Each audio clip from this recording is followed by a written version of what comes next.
will inevitably lead to a climate of tension and conflict whose consequences are unpredictable.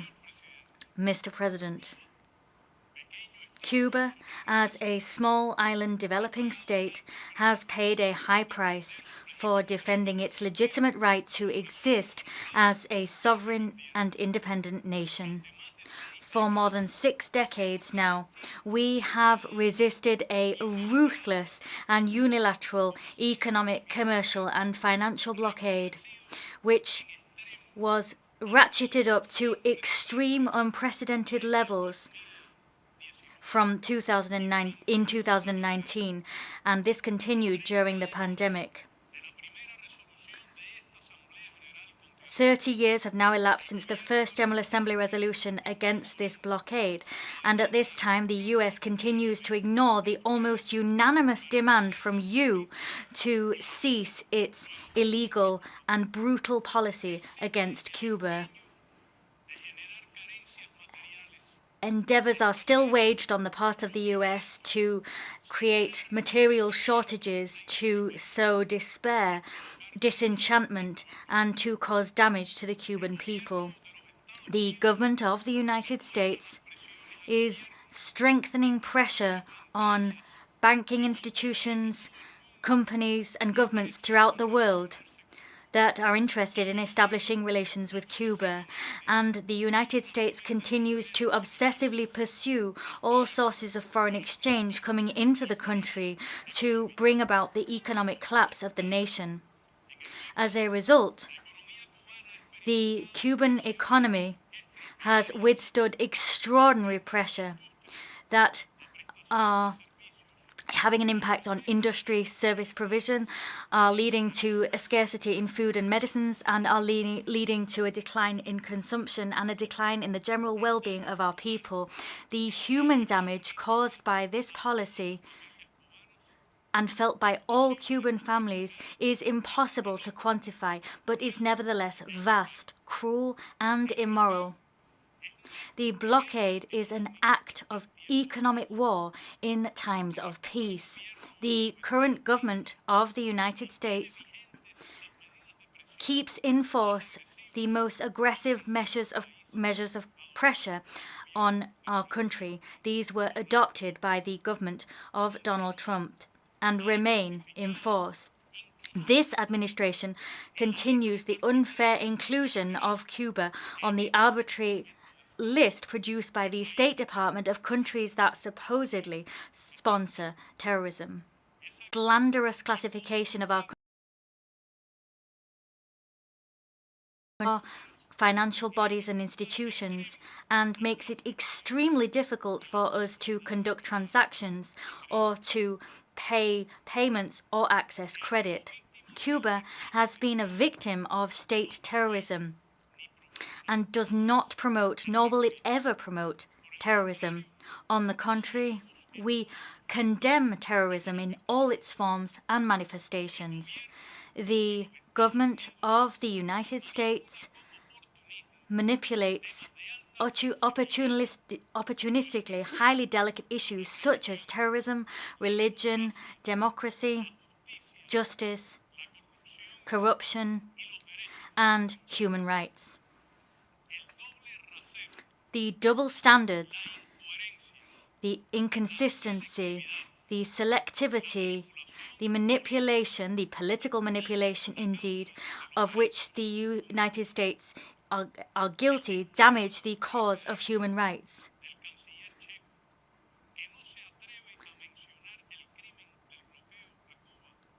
Some delegates have not dared to mention the sad blockade visited upon Cuba, and that is sad.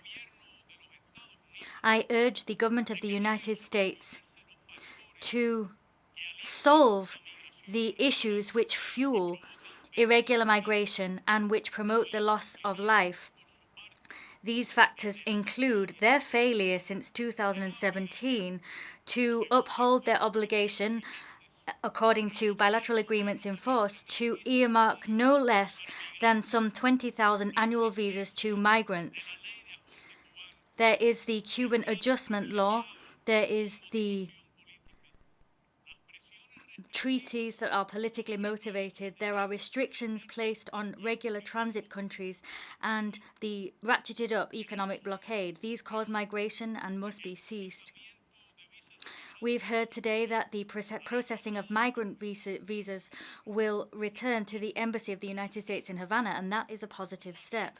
Cuba reiterates its readiness to move towards a better understanding and better relations with the government of the United States and to develop civilized relations, and including relationships of cooperation between both countries, and this on the basis of mutual respect, sovereign equality, and on the understanding that no attempts will be made to undermine our sovereignty and independence in spite of our major differences. We underscore the valuable commitment and the shown by Cubans and their descendants in protests that have occurred in that country and across the world to ensure that Cuba's sovereign rights are respected and to reject the merciless actions of the United States, in particular the policy of the economic blockade. I also wish to deeply thank heads of state and government for their statements in this general debate, and I thank them for their historic support as well as that of the General Assembly. And I am also thankful for the demonstrations of solidarity towards Cuba by governments, key figures, political organizations, solidarity movements, social and people's movements from across the world. Today, this solidarity and support remains absolutely vital. Mr. President, despite the colossal challenges faced, the Cuban people and government have not let up in their attempts to forge ahead with the construction of a socialist society which is fairer, democratic, prosperous, and sustainable. We conquered COVID-19 with resources, our own vaccines, and the solidity of our public health system and our system of science. We were able to humbly contribute by sending 58 medical brigades around the world. At the worst moments of the pandemic, we sent those to some 48 countries. We worked to recover the economic and social life of our country. We worked to support the transformation of our communities and to sustain and extend social programs in the country. We continue to hone our legal order, our state and the legal order, that is, of our socialist state of social justice to guarantee the full and proper enjoyment of all human rights by all Cuban people. And we do this to ultimately enrich the system of social justice which several generations have enjoyed.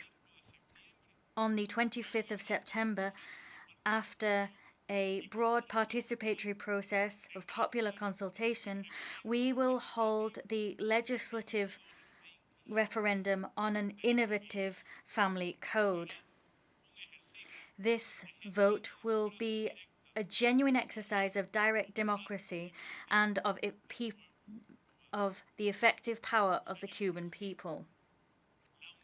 Mr. President, unity in diversity, as proposed by then-President Raúl Castro, is possible in countries of the South, and the community of Latin American and Caribbean states, which is growing increasingly stronger and is creating conditions so that our region can develop higher, better forms of cooperation on the basis of the very precepts of the Declaration of Latin America and the Caribbean as a zone of peace. We are grateful for the dignified stance adopted by several countries in the region on the fact that we've been arbitrarily excluded from various diplomatic fora in our hemisphere.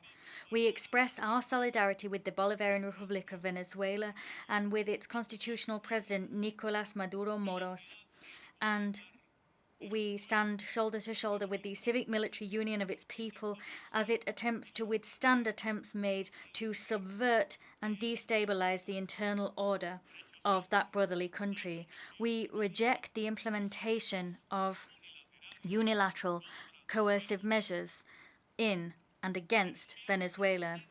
We denounce the imperialist attempts made to destabilize the government of reconciliation and national unity of Nicaragua. We reiterate our staunch support for the brotherly Nicaraguan people and for their president, Daniel Ortega. We stand in full solidarity with the sisterly nations of the Caribbean, and we support their legitimate claims for reparations for the damaging effects of colonialism and slavery. These peoples need and deserve to receive just, special and differentiated treatment. We once again reaffirm our historic commitment to the self-determination and independence of the people of Puerto Rico. Haiti needs a special contribution to be made by the international community to its reconstruction and development. Humankind has a debt to settle with that republic. We support the legitimate claim of President Alberto Fernandez and of the sovereign people of the Argentinian Republic over the Malvinas Islands, the South Sandwich Islands and South Georgia Islands and the surrounding maritime areas. We express our full solidarity with the Vice President of Argentina, Cristina Fernandez de Kirchner, who was the victim of an unjust and unfounded legal and media attack, and then recently suffered an attempt on her life. We reiterate our staunch commitment to peace in Colombia. The clear preparedness and readiness for peace of Colombia's current president and relevant stakeholders mean that the region and the international community must extend their support to the nation. The necessary resources must be provided to support the Agenda 2063 of the African Union. That agenda establishes the roadmap for the development of that brotherly continent.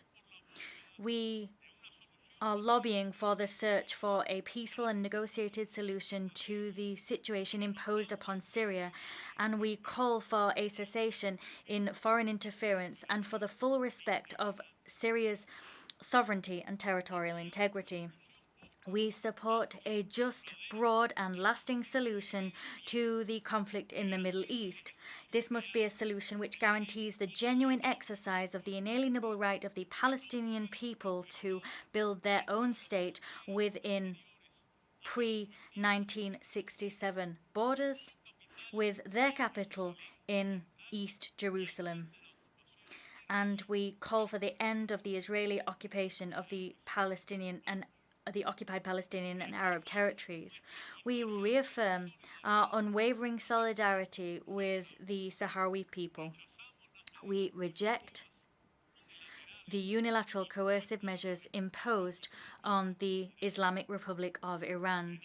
We condemn the imposition of unjust unilateral economic measures on the Democratic People's Republic of Korea, and we condemn foreign interference in their domestic affairs. We oppose interference in the internal affairs of the Republic of Belarus. We reaffirm our repudiation of the imposition of unilateral sanctions against the Russian Federation.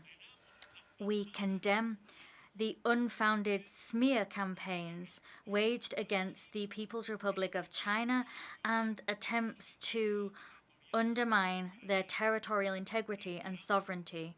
We reiterate the unwavering support for the One China policy. We champion a serious diplomatic and constructive and realistic solution to the current war in Ukraine. This solution must be found through peaceful means with full respect for international law. The solution must guarantee the security and sovereignty of all. Mr. President, Cuba will continue to speak out loud and clear to reject hegemonism and domination, unilateral coercive measures, genocidal blockades, and attempts to impose one culture and one model on the world. We will never let up in the defense of the independence, sovereignty, and self-determination of peoples without any interference or intervention from foreign powers. We have a glorious past, and we must protect present and future generations of Cubans with the leadership of President Miguel Díaz-Canel. We will creatively resist, and we will tirelessly struggle until we achieve our dreams of peace and development with equity and social justice for Cuba and for the world. Many thanks indeed. I thank the Minister for Foreign Affairs of Cuba. I now give the floor to Her Excellency Naledi Pandor, Minister for International Relations and Cooperation of South Africa.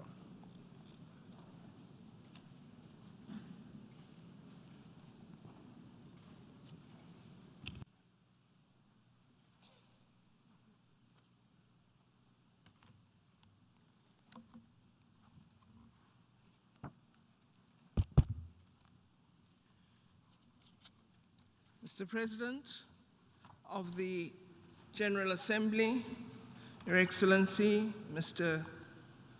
Kudusi, Secretary General Antonio Guterres, Excellencies, ladies and gentlemen, Mr. President, allow me to join all speakers before me in congratulating you on your election as President of the General Assembly and to wish you well in your role. I also thank the previous President of the General Assembly for his excellent leadership, and of course thank Secretary General Guterres as well as the Deputy Secretary General for their ongoing leadership of our multilateral organization.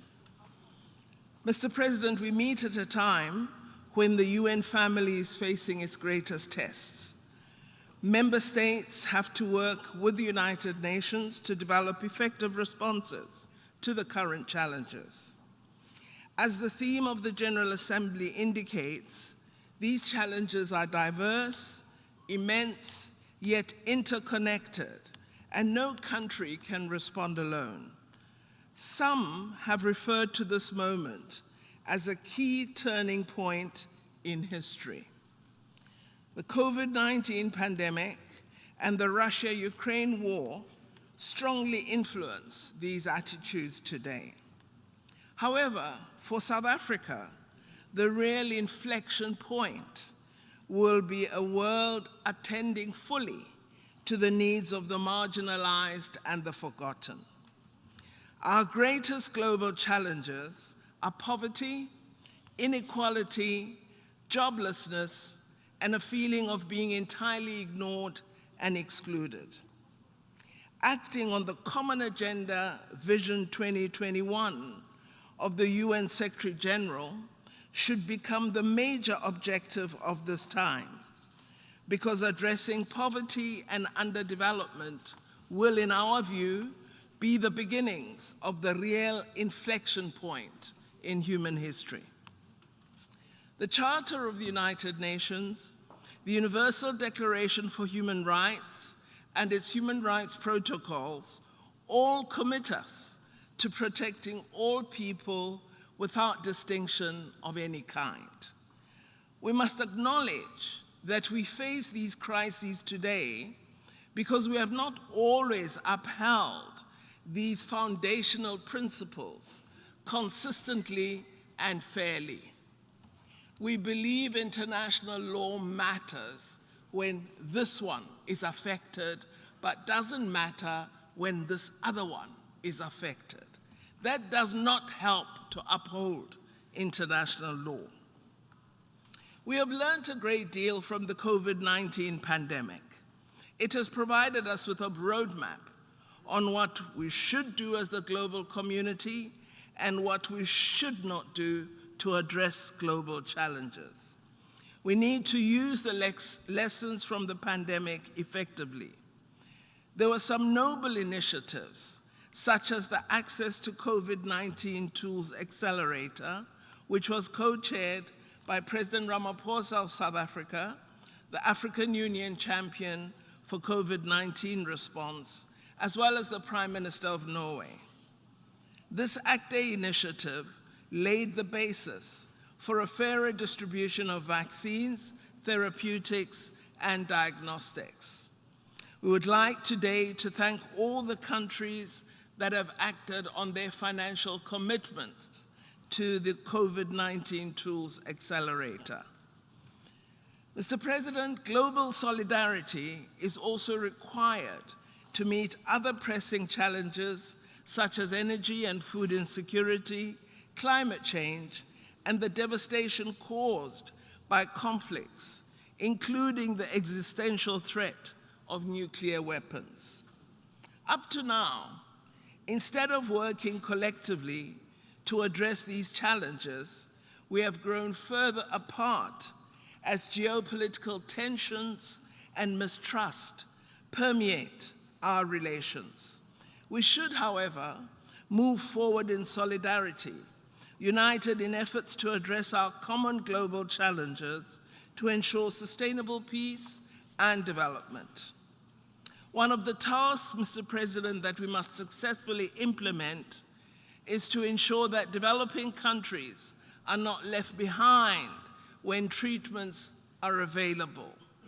We must do this by creating and supporting research and innovation capacity in Africa and other parts of the world for vaccine production, by investing in strengthened public health systems, and by ensuring that we produce thousands more qualified professional health workers. All this requires sustainable investment in higher education research institutions and in global research cooperation. The mobilization of resources and capabilities to strengthen the pandemic response and the preparedness of all nations must be substantially increased. It will be a tragic indictment on all of us as leaders if future pandemics find the poorest countries as unprepared as many were for COVID-19. We need to strengthen global health architecture to ensure that we are better able to meet the challenges of new pandemics and other infectious diseases of concern. We are proud as South Africa to be part of the solutions to these problems through the recent establishment of the first mRNA global technology transfer hubs that will contribute to the security of supply of life-saving medication for African countries and other developing countries. Mr. President, my country, South Africa, like many other developing countries, faces huge development challenges, including in our energy sector. We need to together collectively address global energy shortages, including by deploying innovative solutions that are cheaper, cleaner, and more accessible. Working with international partners, South Africa is developing its Just Energy Transition Plan to significantly reduce harmful emissions in our country. We are working on an expanded green economy intervention that is gaining significant momentum in our country. I would like, Mr. President, to commend the Secretary General for focusing attention during this General Assembly on transforming education. Education remains one of the most important drivers to end poverty and inequality and we will work toward increasing access to education that is affordable as a country and a continent.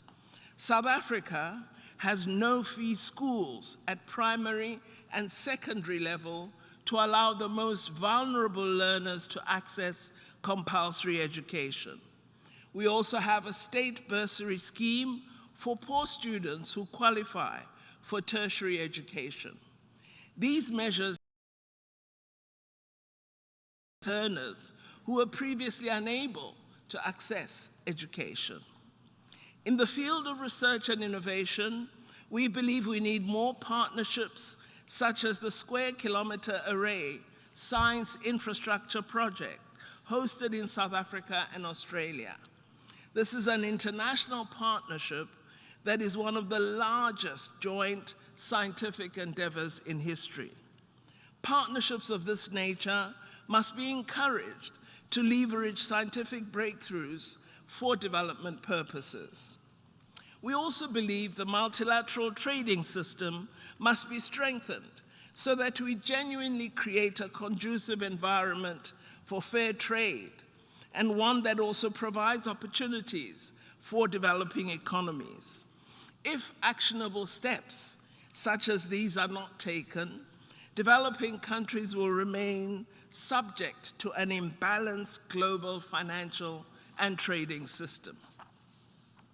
Let us, Mr. President, use this moment of renewal to reiterate our commitment to multilateralism as the only means of building a better world. The United Nations must, of course, itself be transformed so that it serves its role cognizant of current global dynamics. It is unacceptable that 77 years after its establishment, 5 nations wield disproportionate decision-making power in the United Nations system as a whole. Transformation of the UN must include more representative, transparent, and accountable organs of global governance. For this body to be effective, the General Assembly must be revitalized, the Security Council must be reformed. We also cannot have a credible organization if it cannot hold persistent transgressors of the Charter to account. Mr. President, we believe we must act immediately to protect the environment and the world we live in, for ourselves and for future generations. While Africa is the least responsible for the climate crisis, it does find itself at the epicenter of its worst impacts. We should therefore emerge from COP27 in Egypt with an agreement that contains enhanced and balanced actions on adaptation, mitigation, and financing. This, of course, must take into account our common but differentiated responsibilities and our respective capabilities. In addition, we must agree at COP27 on a mechanism for loss and change. In South Africa, our cabinet has approved wide-ranging policies to ensure that we can meet our newly determined climate change targets. We have established a climate finance task team to lead and coordinate negotiations with international partner groups to give effect to the Just Energy Transition Partnership. The partnership seeks to address South Africa's investment needs in infrastructure to facilitate our coal phase down in a manner that ensures that no one is left behind. Mr. President, I don't need to reiterate that building a better world requires peace and stability. South Africa continues to believe that conflict resolution must not come through fueling conflicts, but through investing in efforts aimed at political dialogue. We should aspire to peace as a global public good. There have been no winners of the wars of the past 7 decades. Instead, they engendered strife, distrust among nations, divisions, as we see this week, a perpetual misallocation of resources to weapons, increased poverty, and underdevelopment. All these are features and effects of war. While we work to address contemporary conflicts, we should not ignore long-standing conflicts, such as that of the people of Palestine, which has been on the United Nations agenda throughout the 7 decades of existence of this organization.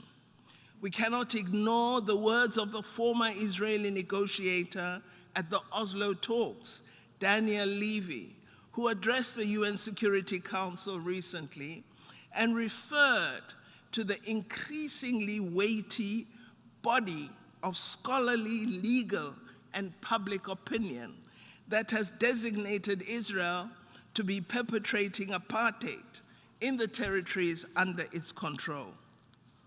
Israel must be held accountable for its destructive actions that have significantly impaired the possibility of a two-state solution. Similarly, we cannot ignore the decades-long struggle for self-determination of the people of Western Sahara.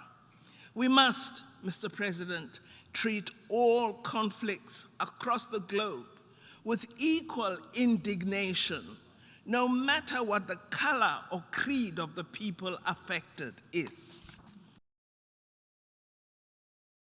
Embargo against Cuba, which continues to impede the right to development of her people.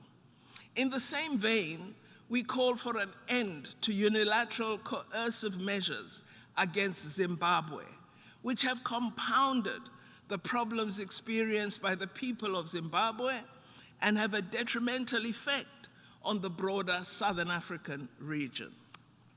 Mr. President, our quest to build a better world will remain unfulfilled as long as people are still discriminated against on the basis of race, gender, sex, ethnic, social origin, color, sexual orientation, age, disability, religion, conscience, belief, culture, or language. We have a responsibility to make sure that every girl child receives an education and that every woman has an opportunity to work, to study, to begin a business, and to have choice and control over her life and body. We must also ensure that more women speak at the United Nations General Assembly. We need to end the violence perpetrated against the most vulnerable, most often women and children. We have witnessed that women in conflict situations are particularly vulnerable, including women journalists. The murder of Shireen Abu Akleh and other journalists is a stark reminder of the danger that women in conflict situations face. We must do all we can to protect them and exert all effort to hold those accountable for harming them. We must also strengthen the capacity and draw on the voices of the youth on the African continent. In this regard, we need to harness the demographic dividend by maximizing our investment in quality education as a means to address intergenerational poverty, together with inclusive economies. Mr. President, Africa is home to more than 1.3 billion people. It is fast emerging from centuries of colonialism, occupation, and exploitation, from willful neglect and underdevelopment. We now have an African Continental Free Trade Area agreement, and the countries of Africa are laying a firm foundation for a new era of trade, commerce, and productivity.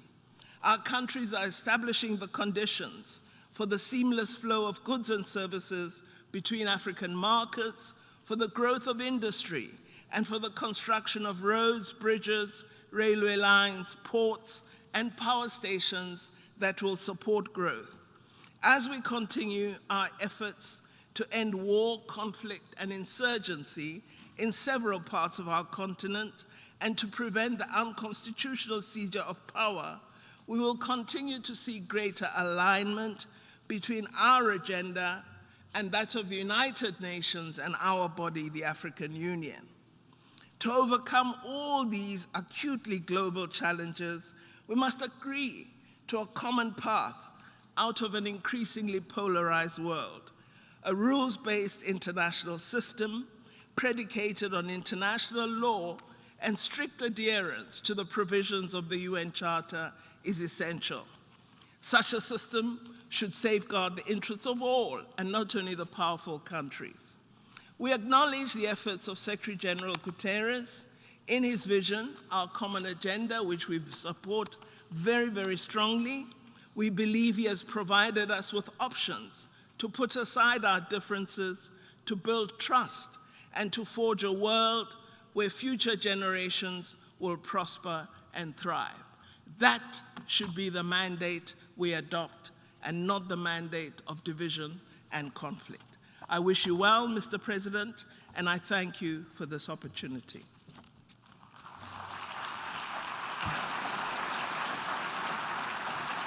I thank the Minister for International Relations and Cooperation of South Africa. I now give the floor to His Excellency Roberto Alvarez Gil, Minister for Foreign Affairs of the Dominican Republic.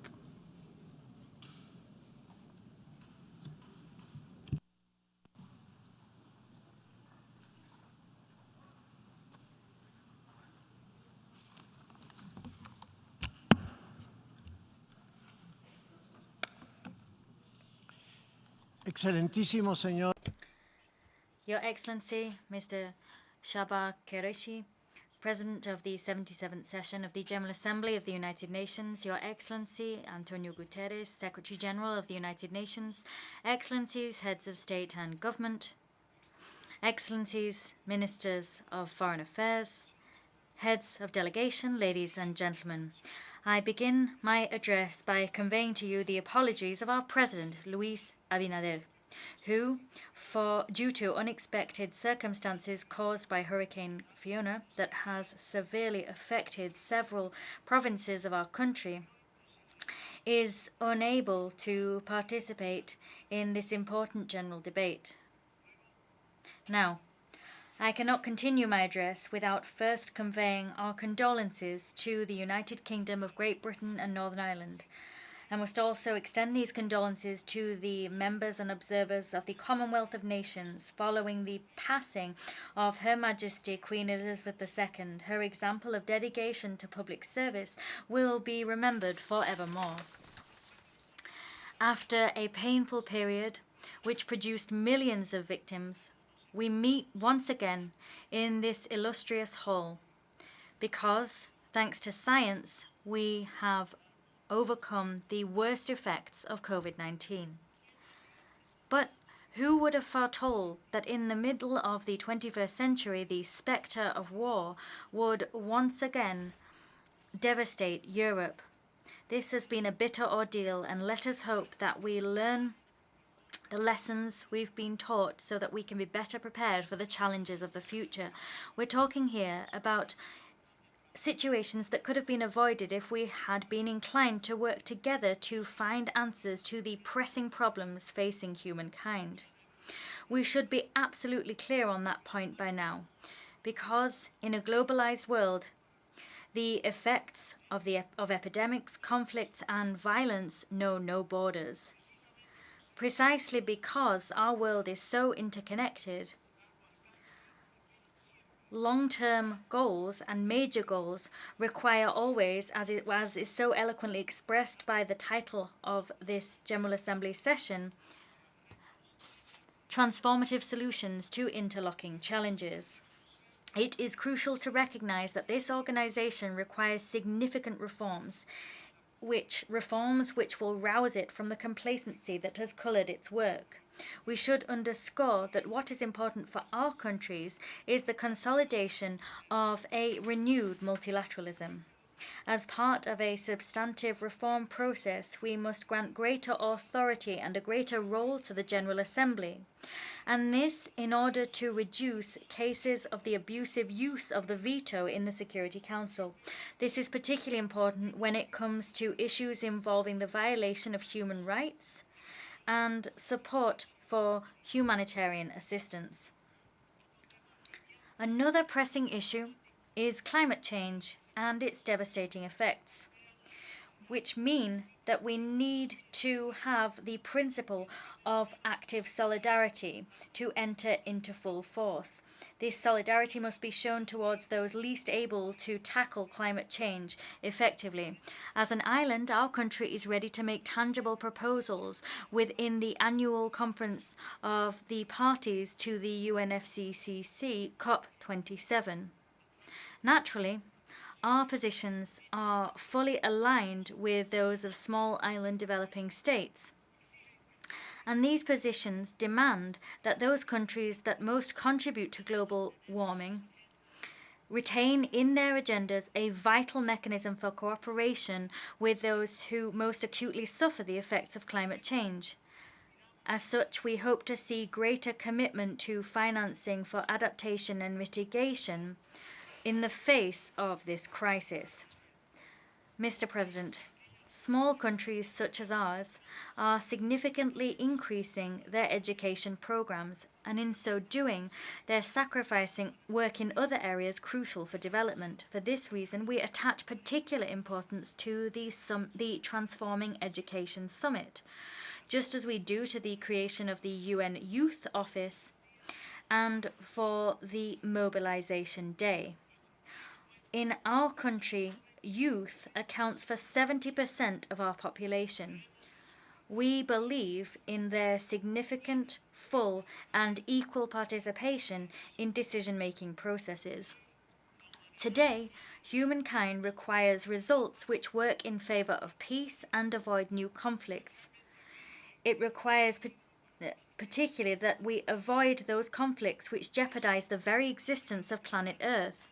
For this reason, the Dominican Republic supports the total elimination of nuclear weapons, and as proof of this stance, we will tomorrow be depositing our instrument of ratification for the Treaty on the Prohibition of Nuclear Weapons.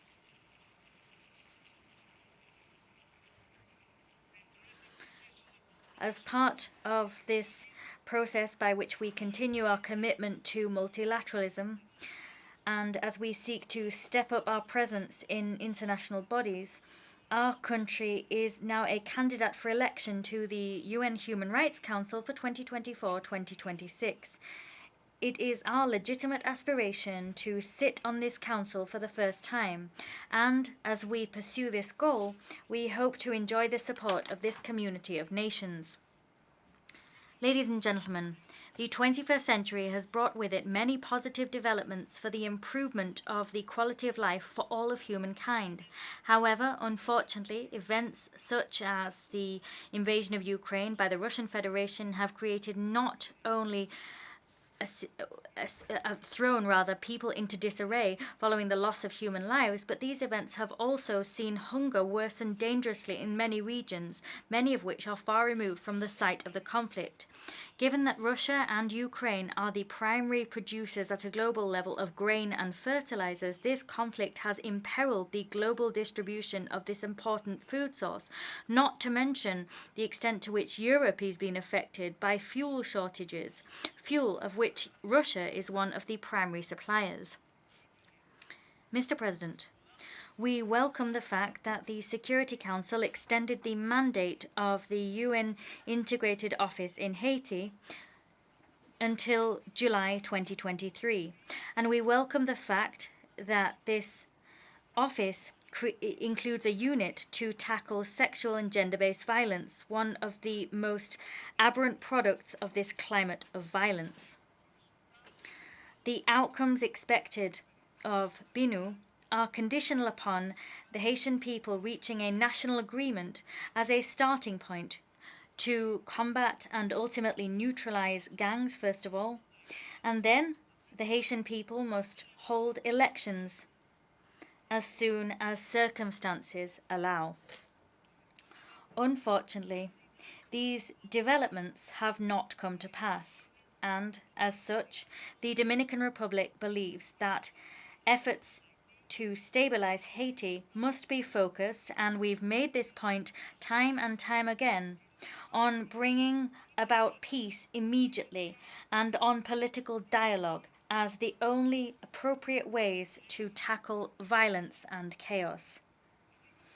As has been stated by the Special Representative of the Secretary General for Haiti, I wish to reiterate that criminal gangs have increased their power to suffocate the people of Port-au-Prince, and everything points to the fact that the Haitian National Police are not able to curb these gangs. It is incumbent upon the Haitian authorities to control and put an end to the activities of gangs that are perpetrating crimes so atrocious that they could be classified as crimes against humanity.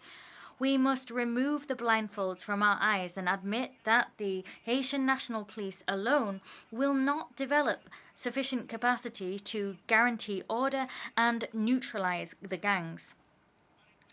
To implement the aforementioned necessary process, Resolution 2645 of the Security Council puts us in a position to take the decisions most appropriate to avoid the situation in Haiti spiraling out of all control. The operative paragraphs of that resolution become particularly relevant against this backdrop, and consequently I wish to underscore the following points. 1. There is a need to prohibit without any delay whatsoever the transfer and illicit trafficking of small arms, light weapons and munitions to any party who participates or supports acts of gang violence, criminal activity, or human rights abuses in Haiti. Secondly, it is important to adopt appropriate measures which may include asset freezes or travel bans on those who participate in fueling the violence and terror which prevails in Haiti and affects the region as a whole. Thirdly, we must see the adoption with the appropriate urgency of actions which the Secretary General will outline, so that, as stipulated in paragraph 10 of the aforementioned resolution, it is possible, and I quote, to enhance security support for the Haitian National Police's efforts to combat high levels of gang violence. 4. All parties involved must reach an urgent political agreement spearheaded by the Haitian people, an agreement with a view to organizing legislative and presidential elections with the full participation of all the Haitian people, and in particular the participation of women, young people and civil society. In this vein, we believe it is important to firmly support what was said by the Secretary General Antonio Guterres in his interview on French television on the 18th of September.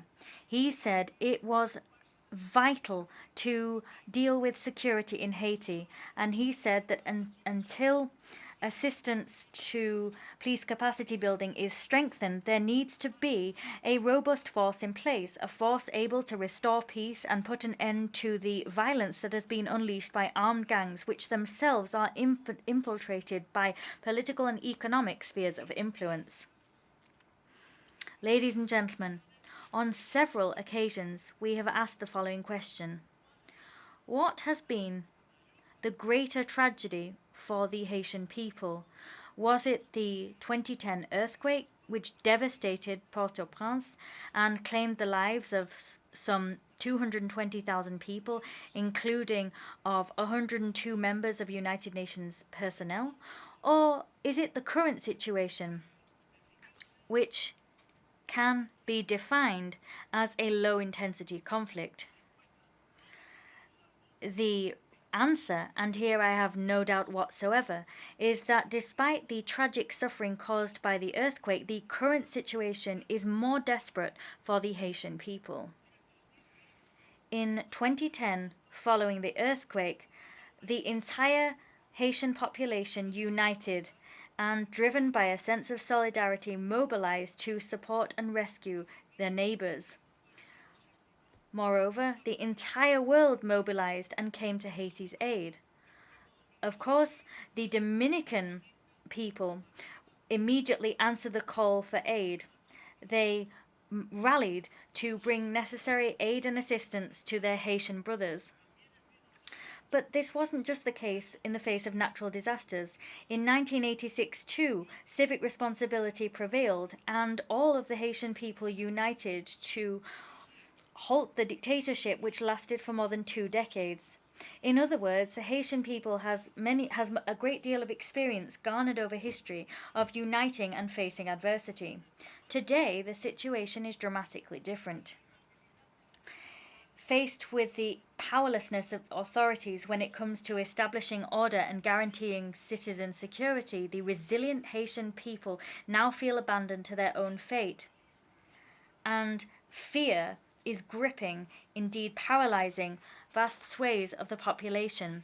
Violence has produced deep splits within society, and now the social fabric is in such a state as to not allow any type of cohesion. Haitian people wait in despair as they wait for the aid of the international community. As President Abinader said last year at this rostrum, Haiti can wait no longer. We must act with a sense of responsibility, and we must act now. The Dominican Republic reiterates its belief that the only lasting and sustainable response to the Haitian crisis must come from the Haitian people.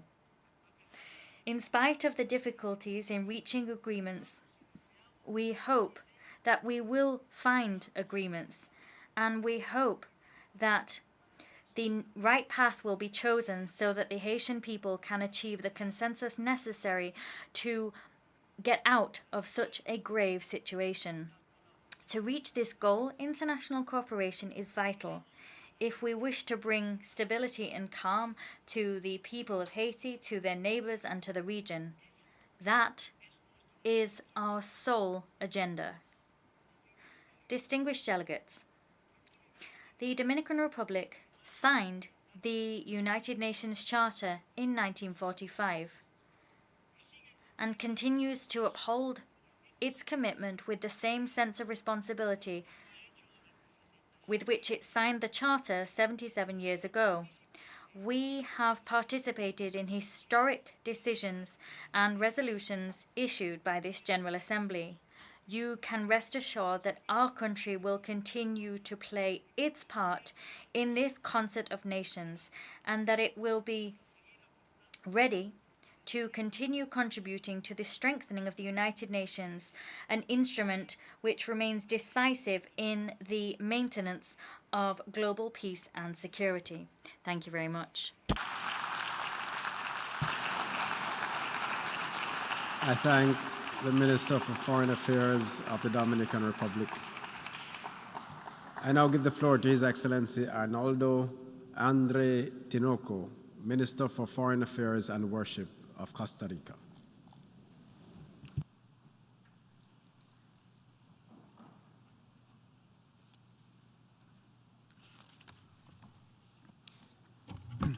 Excellencias, Excellencies, distinguished delegates, Mr. President, Costa Rica congratulates you, President, on your election to the helm of the 77th session of the United Nations General Assembly. We are confident that your wealth of political experience will be crucial to the success of the work ahead.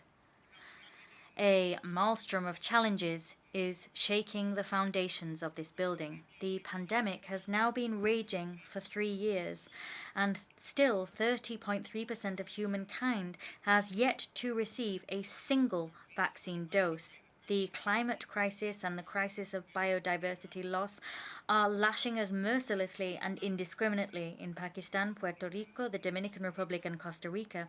We are experiencing these crises today firsthand. However, it is the most vulnerable countries who are stepping up their efforts, creating large protected areas and conservation areas, and increasing their adaptation and mitigation efforts. At the same time, the biggest carbon emitters and those responsible for climate disasters remain unaccountable. The Russian invasion of Ukraine not only violated the principles of the Charter, but it has also triggered a humanitarian fuel, and financial crisis that will drive millions of people into food insecurity and poverty. Moreover, the invasion also put our collective security system in check. It produced renewed divisions and polarization, creating geopolitical and economic blocs pitting the East against the West and the North against the South. All of this has occurred at the very moment in which we needed to build more bridges and fewer walls. It all occurred at a time when we could not lose sight of the situation in Yemen and Mali, in Myanmar and Syria, in Libya or in Haiti, in Tigray or the Sahel, nor the situation between Israel and Palestine.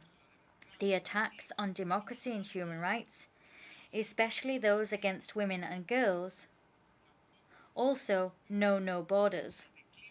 The decline of democracy is evident in Central Asia, Eastern Europe, the Asia-Pacific region, and in my own region. In my region, the situation in Nicaragua demands the urgent attention of the international community to ensure the release of hundreds of political prisoners, the restoration of freedom of expression and the freedom of the press, the exercise of civil society's right of association, and the return to democracy. In terms of rights, the cruelest example of rights violations can be found in Afghanistan, where, for the past year, girls older than the 6th grade have been banned from attending school. This has left them even more greatly exposed to violence, poverty, and exploitation. We have come to this assembly to identify comprehensive solutions to the manifold crises we face, because it is impossible to end poverty without empowering women and girls. It is impossible to ensure respect for human rights without addressing climate change, and it is impossible to address the reform of the international financial system without new parameters for the allocation of aid. First of all, for Costa Rica, the response to the multiple crises facing us must be underpinned by a rights and obligations-based approach. Human rights and the unmitigated, unequivocal respect for human dignity and worth are not words alone. They are obligations undertaken by states and enshrined in the United Nations Charter, the Universal Declaration of Human Rights, and all human rights treaties and instruments. They are also the expression of the legitimate and universal aspirations of each person, of all peoples who are, after all, the ones who allow us to be in this solemn hall and to speak on their behalf. Costa Rica is in no way exempt from challenges and gaps when it comes to the full enjoyment of human rights, the construction of a culture of peace and non-discrimination, and the achievement of sustainable development goals. We too face challenges and gaps here. We are aware that the fight against poverty, inequality, and marginalization requires human rights. These human rights are not, nor should they be, a stumbling block. They are nothing less than the only way forward. Costa Rica has never closed its doors to migrants who see in our country a transit route or a destination and who come to integrate into our society. We are the 4th country in the world in terms of receiving our receipt of refugee applications per capita. In 2021, we welcomed the largest number of Nicaraguan citizens. However, given our economic situation and reduced fiscal space, and given the phenomenon of mass migratory flows, we have certain limits on our capacity for action. And this has jeopardized the coverage that we can provide to the hundreds of thousands of people who have sought refuge on our soil, coverage that we have always provided. It is with a real sense of urgency that we come here to ask for the support of the international community to address this challenge, a challenge that has been exacerbated not only by conflict and poverty, but also by the impact of climate change. In a context of manifold and accumulated crises, human rights must forge new paths. Costa Rica welcomes the fact that on the 28th of July, this General Assembly recognized the universal right to a clean, healthy, and sustainable environment. For my country, this is a beacon of hope that can be compared to the proclamation of the right to water, to development, or to the Universal Declaration of Human Rights. It is the correct response to the threefold planetary crises of pollution, climate change, and biodiversity loss. This resolution is not a point of arrival, but rather a point of departure. Costa Rica will continue to work with member states, the United Nations, and all stakeholders to break down the silo mentality and to provide effective solutions to human problems, particularly solutions for those who suffer the most vulnerable. Submitted its candidacy for election to the Human Rights Council for the period 2023-2025. Costa Rica respectfully requests the support of the members of this General Assembly for its candidacy. In our country, you will find an ambitious stakeholder who will watch over and protect the rights of all people everywhere in the world. You will also find us to be a country that will readily commit to dialogue, mutual understanding, cooperation, and solidarity in favor of human beings. My second point, human security is key to global security. For my country, it is inconceivable that while millions of people are awaiting vaccines, medicines, or food to save their very lives, the richest countries continue to prioritize their arms resources to the detriment of people's well-being, climate health, and equitable recovery. In 2021, global military spending continued to increase for the 7th consecutive year to reach the highest figure ever recorded in history. Today, Costa Rica reiterates its appeal for a gradual and sustained reduction in military spending, because the more weapons we produce, the more our efforts at management and control of these weapons will prove ineffective. It is a question of prioritizing the lives and well-being of people and the planet over profits to be made from weapons and war. It is a question of investing in and actively building alternative approaches to security, approaches that facilitate cooperation and care rather than competition and violence.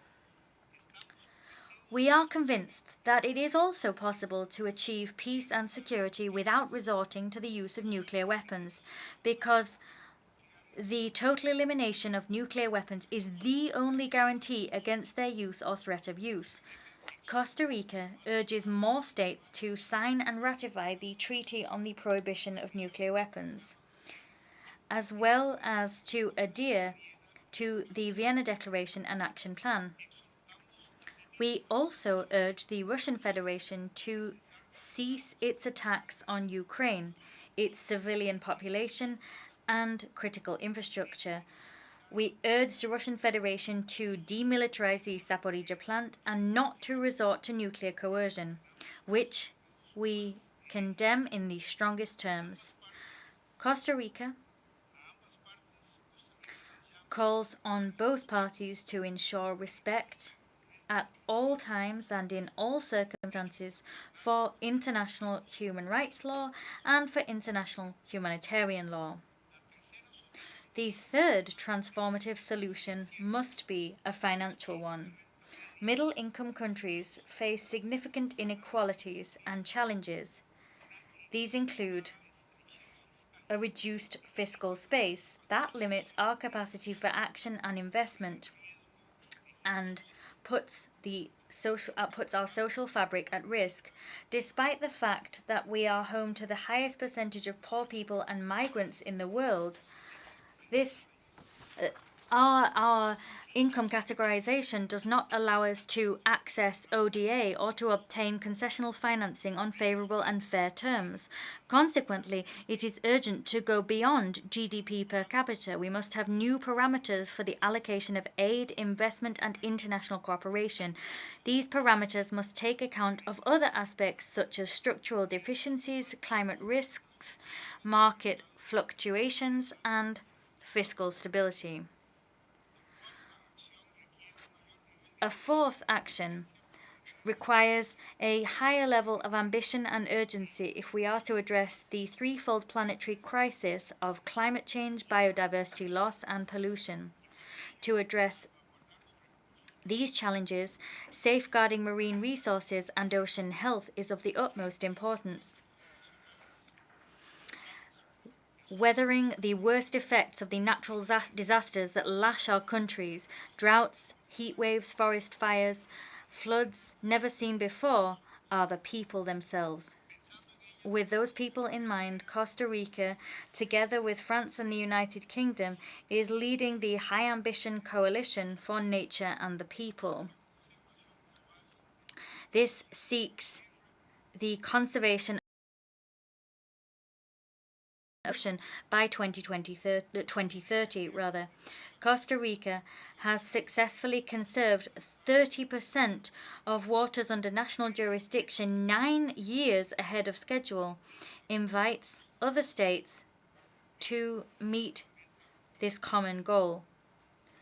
Moreover, alongside the French President Emmanuel Macron, we announced our interest in co-hosting the 3rd United Nations Ocean Conference in 2025, as well as our interest in holding a meeting in mid-2024 in Costa Rica that will bring together the scientific community and civil society to create innovative solutions for ocean governance. The ocean is an immeasurable and critical resource for the very continuity of life on Earth. Therefore, on the International Day of Peace, Costa Rica issues a vehement appeal for the adoption of a declaration of peace for the ocean. We cannot survive as a species without our ocean. We will not be able to fulfill our many obligations to the Sustainable Development Goals without a healthy ocean.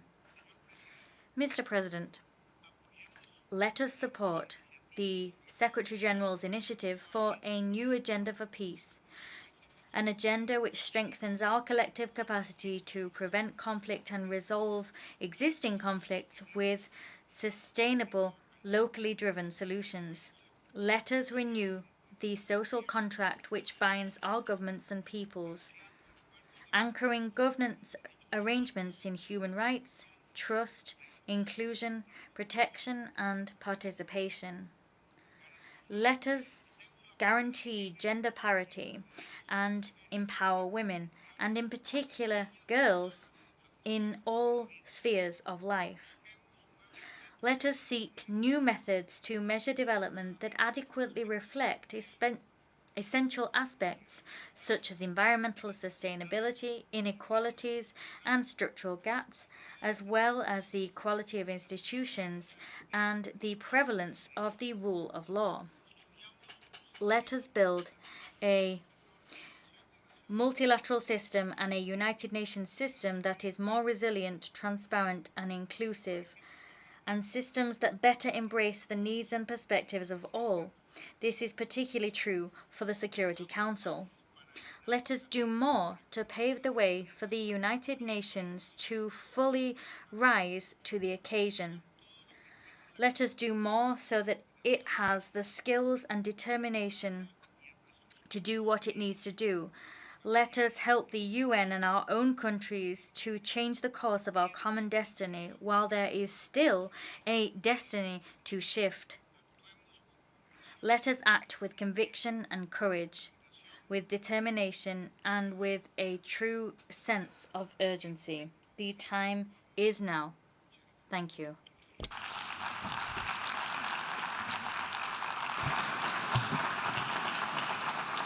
I thank the Minister for Foreign Affairs and Worship of Costa Rica. I now give the floor to His Excellency Gustave Aitaro, Minister of State for Foreign Affairs of the Republic of Palau.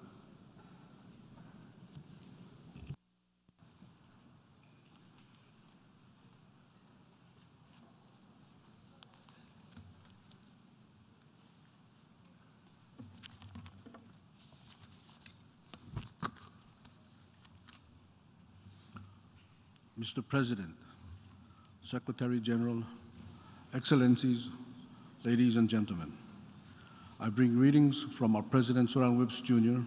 and the people of Palau. It is a great pleasure to be able to address this esteemed assembly, and at the outset, I wish to congratulate the President of this 77th General Assembly, Sava Korosi, and further pledge Palau's support during the course of your tenure. I also wish to thank the President of the 76th General Assembly, a fellow islander from the Maldives, who was gracious enough to take the long journey to Palau during his term, Honorable Minister Abdullah Shahid, for his astute leadership over the course of the last year. Friends, we meet at a precarious time. Thankfully, the world has made great strides in collectively combating the COVID-19 pandemic.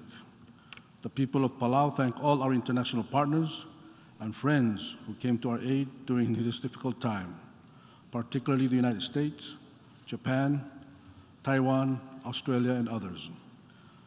The collaboration was successful in minimizing the impact of the pandemic in our small and vulnerable community. Regrettably, while the world made great progress in pandemic recovery, new and unprecedented challenges have emerged.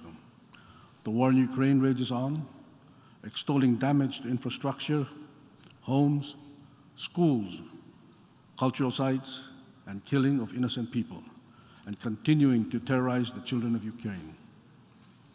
Palau continues to strongly condemn the war in Ukraine and joins the international community in calling for Russia to withdraw from Ukraine's sovereign borders. We also extend our prayers and solidarity to the people of Ukraine.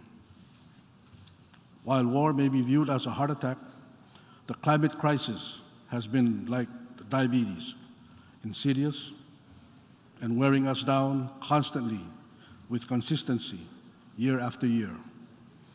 I'd like to take this opportunity to join fellow leaders to express my country's deepest sympathy with our brothers and sisters in Pakistan and those impacted by Hurricane Fiona, with respect to the awful climate devastation they have experienced. These catastrophes represent the unfortunate new normal for many in small island developing states. Climate change is not only about hurricanes and floods, it's about droughts, it's about wildfires, it's about our ability to provide drinking water and feed our people when our lakes run dry and our aquaculture facilities and reefs are ravaged by typhoons. We face all of these challenges and more in Palau today. It is our government's inability to buy our children new textbooks or improve their nutrition programs because so much of our fiscal resources and energy is dedicated to address disaster relief. How many times do the people of our island of Kayang have to rebuild their homes from storms before they give up? How many times does your home have to be swept away before it breaks your spirit? Despite the challenges in this last year, we have begun to see glimmers of hope in the fight against climate change. Youth, the private sector, and civil service are more engaged than ever.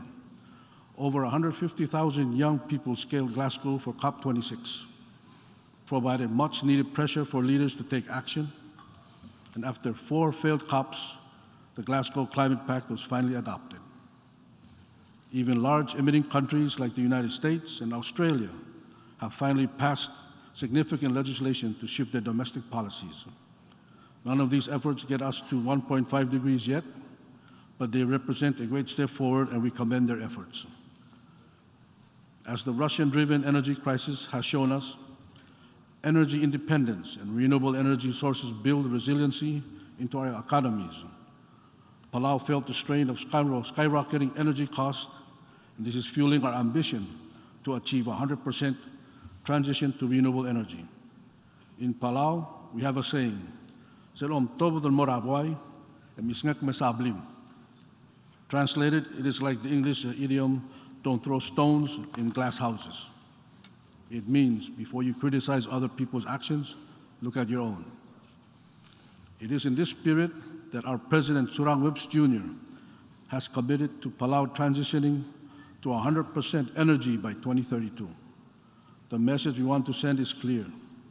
Despite our small size, our remote location, our lack of access to finance and technology, and the unique vulnerabilities of being a SIDS country, we are committed to moving towards a net zero carbon world.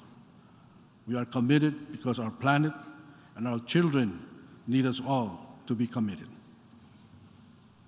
Palau extends our sincere thank you to the government of Japan, who has committed a grant to help us update our country's power grid to allow for this transition to renewables. We are grateful for your continued friendship and support. Our small country has had the pleasure of hosting the 7th Our Ocean Conference together with the United States in April of this year. This conference brought together more than 600 participants representing more than 70 foreign delegations and 150 non-state actors. It concluded with 410 commitments worth $16.35 billion. As a SIDS country, we thought it was particularly important to bring people from all over the world to Palau to show them firsthand the challenges we face as SIDS, whether it's the plastic pollution, sea level rise, or the impact on our fragile corals which underpin our major economic driver of blue tourism. The conference also highlighted the importance of ocean-based climate solutions, including ship decarbonization, marine nature-based solutions, and offshore renewable energy, in keeping the 1.5-degree global warming target within reach and improving global climate resilience. We are incredibly grateful for the wonderful partnership of the United States in co-hosting the Our Oceans Conference. The conference was a success in large part to your camaraderie and efforts. We also thank the generosity and support of the Republic of China, Taiwan for upgrading our conference venues. Likewise, we thank our partner Japan and the Sasakawa Foundation for their generosity and significant technical support. Many other partners also contributed to make this event a success for climate action. As a blue ocean state, Palau has been a leader in oceans issues and will continue to be. As co-chair of the high-level panel for sustainable ocean economy with Norway, we are pleased to have recently welcomed the UK as our 17th member of the ocean panel, and are committed to working with them and all panel members to achieve 100% ocean management for sustainable ocean economy in which effective protection, sustainable production, and equitable prosperity go hand in hand. Palau believes in the 30 by 30 initiative and urges all member states covering 30% of the EEZ. As a large ocean state, we don't believe that there is a sustainable solution to ocean issues without incorporating management and rules in the high seas. The Pacific is disappointed that the biodiversity beyond national jurisdictions, IGC 5 efforts could not conclude treaty text, as the preservation and fair and equitable sharing of benefits of biodiversity in areas beyond national jurisdiction is long overdue as an extension of the world's commitment to combating climate change. The opportunity to establish regional MPAs, build maritime surveillance capacity, and facilitate the transfer of marine technology should not be further delayed. We owe it to our future generations to come together for the sustainable use of mankind's common heritage. Palau is a champion of the moratorium on deep-sea mining. The deep sea makes 90% of the marine environment, and we cannot allow great harm to come to such biologically rich areas. Before any nation is allowed to contract for deep-sea mining projects, the global community must enact serious reform of the ISA and international regulations that comply with UNCLOS's mission to preserve and protect the marine environment. Let me now turn to an issue that deeply impacts both Palau and SIDS. The adoption of a multi-dimensional vulnerability index cannot just be discussed in financial boardrooms, for it has real impacts on the lives of island peoples. UNDP's own MVI analysis found that most SIDS are more vulnerable than their income level. Facilities climate action can bring equity to global financing. Mr. President, as members should know, we are in a free association with the United States via a compact. In doing so, our people signal that we have shared values with the United States. The United States also promised to help provide for our development needs after Palau gained independence from the US. Since the time our compact was signed, though, some development has occurred, but too little. Our economy has not grown sufficiently and is fragile, as demonstrated by a contraction of more than 30% during the past 5 years. Much of this is due to the COVID pandemic, but some to geopolitics. We should not be so vulnerable. We have been forced to borrow more than we should have to, and we lack essential infrastructure.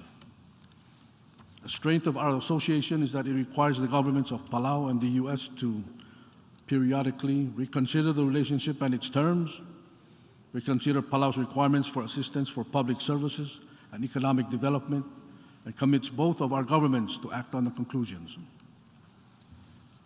The US has initiated the required 30th anniversary review.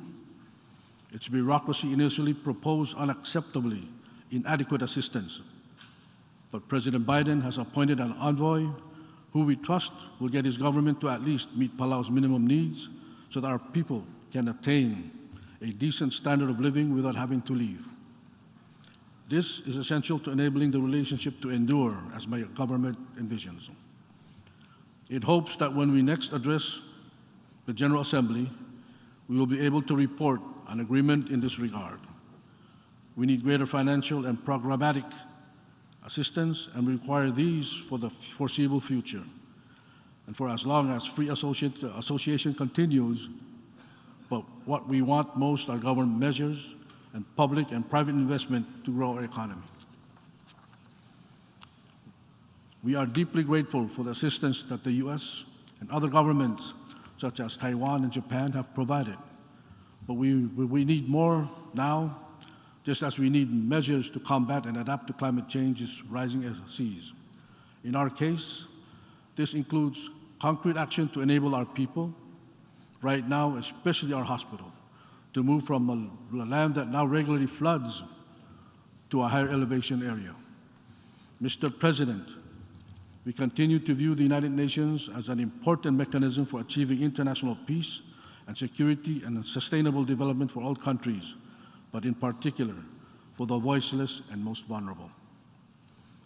I reiterate in the strongest terms that this body can demonstrate leadership through accepting Taiwan into the UN system as a valuable contributor to our collective efforts at promoting peace and collaborating on international matters.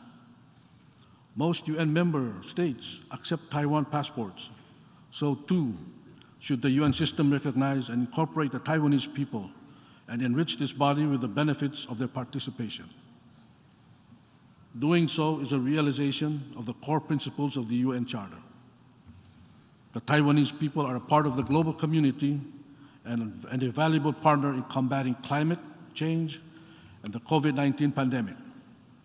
With the many challenges facing our planet and people, we need every person, including the 23 million people of Taiwan, to be part of the solutions.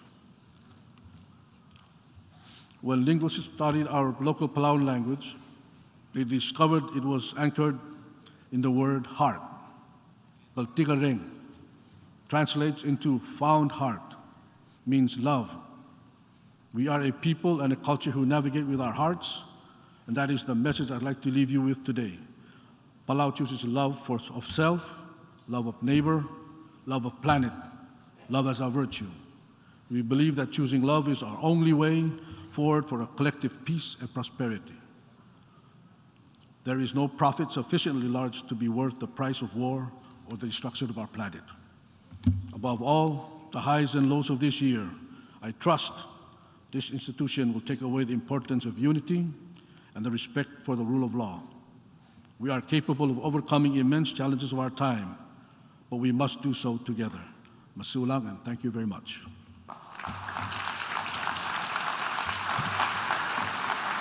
I thank the Minister of State for Foreign Affairs of the Republic of Palau. The Assembly will hear an address by Her Excellency Elizabeth Truss, Prime Minister and First Lord of the Treasury of the United Kingdom of Great Britain and Northern Ireland. I request protocol to escort Her Excellency. I have great pleasure in welcoming Her Excellency Elizabeth Truss, Prime Minister and First Lord of the Treasury of the United Kingdom of Great Britain and Northern Ireland. I invite her to address the Assembly. Mr. President, Your Excellencies, ladies and gentlemen, at the time of its foundation, the United Nations was a beacon of promise. In the aftermath of the Second World War, this building symbolized the end of aggression. For many decades, the UN has helped deliver stability and security in much of the world. It's provided a place for nations to work together on shared challenges, and it has promoted the principles of sovereignty and self-determination, even through the Cold War and its aftermath. But today, those principles that have defined our lives since the dark days of the 1940s are fracturing. For the first time in the history of this Assembly, we are meeting during a large-scale war of aggression in Europe. And authoritarian states are undermining stability and security around the world. Geopolitics is entering a new era, one that requires those who believe in the founding principles of the United Nations to stand up and be counted. In the United Kingdom, we are entering a new era too. I join you here just 2 days after Her late Majesty, Queen Elizabeth II, was laid to rest. We deeply mourn her passing, and we pay tribute to her service. She was the rock on which modern Britain was built, and she symbolized the post-war values on which this organization was founded. Our constitutional monarchy, underpinned by a democratic society, has delivered stability and progress. Her late Majesty transcended difference and healed division. We saw this in her visits to post-apartheid South Africa and to the Republic of Ireland. When she addressed this General Assembly 65 years ago, she warned that it was vital not only to have strong ideals, but also to have the political will to deliver on them. Now we must show that will.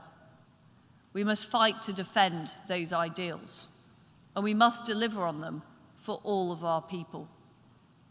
As we say farewell to our late Queen, the UK opens a new chapter, a new Carolean age, under His Majesty, King Charles III. We want this era to be one of hope and progress, one in which we defend the values of individual liberty, self-determination, and equality before the law. One in which we ensure that freedom and democracy prevail for all people, and one in which we deliver on the commitments that Her late Majesty the Queen made here 65 years ago. This is about what we do in the United Kingdom and what we do as member states of the United Nations. So today, I will set out what steps we are taking at home in the UK and our proposed blueprint for the new era we're now in, the new partnerships and the new instruments that we need to collectively adopt. Our commitment to hope and progress must begin at home, in the lives of each of every citizen that we serve. Our strength as a nation comes from the strong foundations of freedom and democracy. Democracy gives people the right to choose their own path, and it evolves to reflect the aspirations of citizens. It unleashes enterprise, ideas and opportunity, and it protects the freedoms that are at the very core of our humanity. By contrast, autocracies sow the seeds of their own demise by suppressing their citizens. They are fundamentally rigid and unable to adapt. Any short-term gains are eroded in the long term because these societies stifle the aspiration and creativity that are vital to long-term growth. A country where artificial intelligence acts as judge and jury, where there are no human rights and no fundamental freedoms, is not the kind of place anybody truly wants to live. And it's not the kind of world that we want to build. But we cannot simply assume that there will be a democratic future. There is a real struggle going on between different forms of society, between democracies and autocracies. And unless democratic societies deliver on the economy and the security that our citizens expect, we will fall behind. We need to keep improving and renewing what we're doing for this new era, demonstrating that democracy delivers. As Prime Minister of the United Kingdom, I'm determined that we will deliver the progress that people expect. I will lead a new Britain for a new era. Firstly, this begins with growth and building a British economy that rewards enterprise and attracts investment. Our long-term aim is to get our economy growing at an average of 2.5%. We need this growth to deliver investment around our country, to deliver the jobs and high wages people expect, and to deliver public services like the National Health Service. We want people to keep more of the money they earn so they can have more control of their own lives and contribute to the future. Secondly, it means securing affordable and reliable supplies of energy. We are cutting off the toxic power and pipelines from authoritarian regimes and strengthening our energy resilience. We will ensure that we can't be coerced or harmed by the reckless actions of rogue actors abroad. And we will transition to a future based on renewable and nuclear, including our own North Sea production. We will be a net energy exporter by 2040. Thirdly, we're safeguarding the security of our economy, the supply chains, the critical minerals, the food, the technology that drive growth and protect the lives and health of people. We won't be strategically dependent on those who seek to weaponize the global economy. Instead, we're reforming our economy to get Britain moving, and we want to work with our allies so we can all move forward together. The free world needs this economic strength and resilience to push back against authoritarian aggression and win this new era of strategic competition. We must do this together. So we are building new partnerships around the world. We're fortifying our deep security alliances in Europe and beyond through NATO and the Joint Expeditionary Force. We're deepening our links with fellow democracies like India, Israel, Indonesia, and South Africa. We're building new security ties with friends in the Indo-Pacific and the Gulf. We've shown leadership on free and fair trade, striking trade agreements with Australia, New Zealand, and Japan, and many others. And we're in the process of acceding to the Trans-Pacific Partnership. Rather than exerting influence through debt, aggression, and taking control of critical infrastructure and minerals, we are building strategic ties based on mutual benefit and trust. And we're deepening partnerships like the G7 and the Commonwealth. We must also collectively extend the hand of friendship to those parts of the world that have too often been left behind and left vulnerable to global challenges. Whether it's the Pacific or Caribbean island states dealing with the impact of climate change, or the Western Balkans dealing with persistent threats to their stability. The UK is providing funding, using the might of the City of London and our security capabilities to provide better alternatives than those offered by malign regimes. The resolute international response to Ukraine has shown how we can deliver decisive collective action. The response has been built on partnerships and alliances, and also on being prepared to use new instruments, unprecedented sanctions, diplomatic action, and rapid military support. There's been a strength of collective purpose. We've met many times, spoken many times on the phone, and we've made things happen. Now we must use these instruments in a more systematic way to push back on the economic aggression of authoritarian regimes. The G7 and our like-minded partners should act as an economic NATO, collectively defending our prosperity. If the economy of a partner is being targeted by an aggressive regime, we should act to support them, all for one and one for all. Through the G7's $600 billion Partnership for Global Infrastructure and Investment, we are providing an honest, reliable alternative around the world, free from the debt with strings attached. And we have to go further to friendshore our supply chains and end strategic dependence. This is how we will build collective security, strengthen our resilience, and safeguard freedom and democracy. But we cannot let up on dealing with the crisis we face today. No one is threatening Russia. Yet as we meet here this evening, in Ukraine, barbarous weapons are being used to kill and maim people. Rape is being used as an instrument of war. Families are being torn apart. And this morning, we have seen Putin trying to justify his catastrophic failures. He's doubling down by sending even more reservists to a terrible fate. He's desperately trying to claim the mantle of democracy for a regime without human rights or freedoms. And he's making yet more bogus claims and saber-rattling threats. This will not work. The international alliance is strong, and Ukraine is strong. The contrast between Russia's conduct and Ukraine's brave, dignified First Lady, Elena Zelenska, who's here at the UN today, could not be more stark.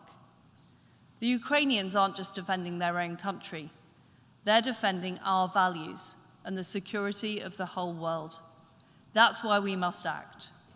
That's why the UK will spend 3% of GDP on defence by 2030, maintaining our position as the leading security actor in Europe. And that's why, at this crucial moment in the conflict, I pledge that we will sustain or increase our military support to Ukraine for as long as it takes. New UK weapons are arriving in Ukraine as I speak, including more MRLS rockets. We will not rest until Ukraine prevails. In all of these areas, on all of the fronts, the time to act is now. This is a decisive moment in our history, in the history of this organization, and in the history of freedom.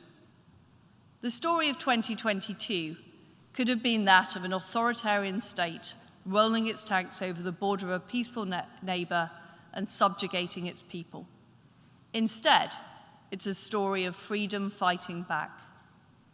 In the face of rising aggression, we've shown that we have the power to act and the resolve to see it through. But this can't be a one-off. This must be a new era where we commit to ourselves, to our citizens, and this institution that we will do whatever it takes to deliver for our people and defend our values. As we mourn our late Queen and remember her call to this assembly, we must devote ourselves to this task. Britain's commitment to this is total. We will be a dynamic, reliable, and trustworthy partner.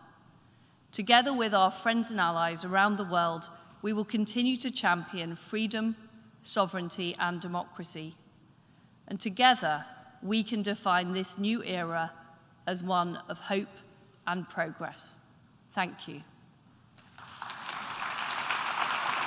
For the statement just made, and I request protocol to escort Her Excellency. We have heard the last speaker in the general debate for this meeting. We will continue the general debate tomorrow at 9 a.m. in this hall. Should I go to The exercise of the right of reply has been requested. May I remind members that statements in the exercise of the right of reply are limited to 10 minutes for the first intervention and to 5 minutes for the second intervention, and should be made by delegations from their seats. I call on the representative of Algeria. شكرا سيد الرئيس. سيد الرئيس. Thank you, President. We have asked for the floor to exercise our right of reply following the statement made by the representative of Morocco and their allegations, as well as the unfortunate attempts to exploit this rostrum to spread propaganda and lies regarding what is happening in Western Sahara. In this connection, my country's delegation would like to reaffirm the following. Firstly, as regards the legal nature of the conflict in Western Sahara, this question has always been an issue of decolonization, so that the people of Western Sahara can exercise their inalienable right to self-determination, and this through a free, integral referendum under UN resolutions, since this conflict has been on the UN's agenda. According to General Assembly resolutions 1514 and 1541. These resolutions also clearly set forth that the two parties to the conflict, Morocco and the Polisario front, considered as unique and single and legitimate representative of the people of Western Sahara. President, now, in terms of solutions, rather than trying to spread propaganda and talking about self-determination as the only solution, this is a precedent which threatens the foundations of international law and the UN Charter, a charter that we should defend here. This also runs counter to the idea of decolonization, which is clearly enshrined in the United Nations. And secondly, now in terms of the round table mechanism, and as usual, Morocco exploited this mechanism to refer to its colonial practices and to try to avoid international law and change the nature of the conflict, the question of decolonization, and turn it into a question of a bilateral conflict, according to their illusions, which would mean that this mechanism is established in vain and has not been successful. Algeria is hosting Tindouf refugees from Sahara since the 1st of October. And this was a result of an illegal occupation of Western Sahara by Morocco, following the departure of previous colonial forces. Algeria remains convinced that the question of refugees is a technical issue and is a key part of a comprehensive political plan, as part of a peace plan that was adopted by the United Nations in 1990. This census would not make any sense unless there was a free and comprehensive referendum which would allow the people in Western Sahara to exercise their right to self-determination. Under international law, and much like all other countries around the world, and there's no statutory limitations for this right. Now, in terms of propaganda and lies concerning the links between these refugees and terrorist groups, as spread by Morocco, this is hear once again a cycle and a refrain that they try to use to undermine, to attack the Sahrawi people who are simply trying to exercise their right to self-determination like people around the world. Thank you very much. I call on the representative of the Islamic Republic of Iran. Mr. Chair, I'm taking the floor to exercise the right of reply in response to the statement made by delegation of Czechia Republic this evening, and as a brief react to some similar comments in the speeches that were delivered today and yesterday. Czechia's delegation made baseless allegations against some other countries, including mine, which we categorically rejected. In this regard, my delegation wishes to reiterate once again the government's eternal commitment to the promotion and protection of human rights of all our people, particularly women and girls. It's obvious that double standards are taken into account against the delegation that spare no effort to preserve the rights and dignity of their women and girls. As we heard, this delegation in its statement is supporting the nutritious regime with systematically undermining the rights of Palestinian peoples. We seriously advise that delegation to avoid politicization of human rights issues. Advocacy of human rights should not interfere with the legal and legitimate sovereign rights of states, as well as the principle of non-interference in internal affairs of other countries.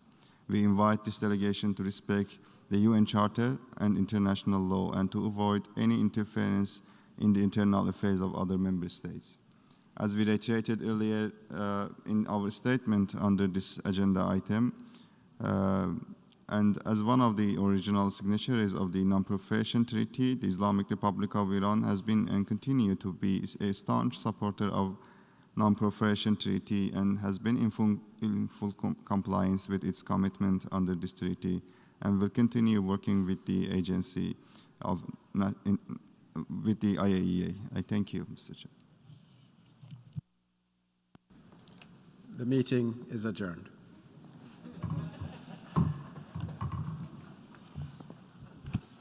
Thank you, Excellency.